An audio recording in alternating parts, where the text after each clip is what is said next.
election 2016 coverage this morning. The eyes of the nation, of course, are focused on New York City today. That is where both presidential candidates plan to thank their supporters later tonight. Hillary Clinton and Donald Trump both based their campaigns in the city of New York. They've been on a year-and-a-half journey. Now we take a look at how they got to Election Day. Our team coverage begins with Valley News Live Washington Bureau Chief Jacqueline Policastro.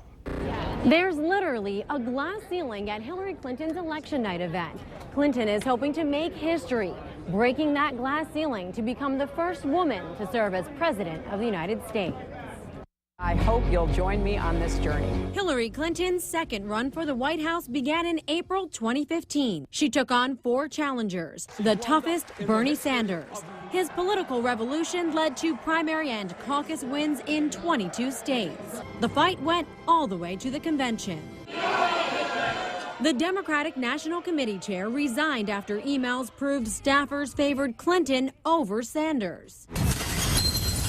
Clinton became the first woman to win the nomination of a major political party, choosing Tim Kaine as her running mate.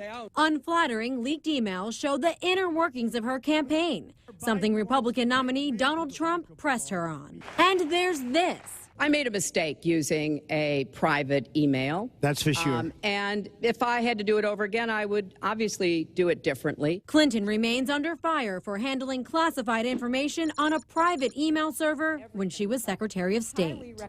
Just over a week ago, the FBI reopened its investigation into Clinton's emails, but the director isn't recommending any charges. Covering the Clinton campaign, I'm Jacqueline Policastro. Now let's go to Ted Pierlisa with the Trump campaign.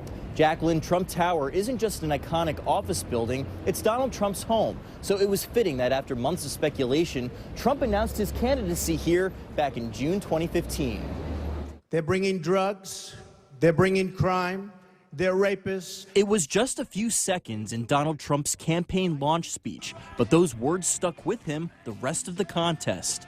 Trump faced 16 GOP challengers who said he wasn't a true conservative. Ted Cruz was his toughest competitor. But Trump pulled off enough delegates to secure the party's nomination in Cleveland, choosing Mike Pence as his running mate. Clinton pressured Trump to release his tax returns and questioned his policies, like building a wall on the Mexican border and targeting Muslims. Last month, an 11-year-old video was leaked, showing Trump making lewd comments about women. I'm not proud of it. I apologize to my family. I apologize to the American people. His poll numbers fell, and he lost support from many Republican politicians. Trump pushed back, claiming the system is rigged against him, and saying he won't commit to the outcome of the election unless he wins. Reporting from Trump Tower in New York, I'm Ted Pierlisa. Well, as we mentioned, both candidates will be waiting out the election results from their campaign headquarters in New York tonight. Of course, we'll be bringing you a look at the plans for their election parties coming up just a little bit later right here on the Valley Today.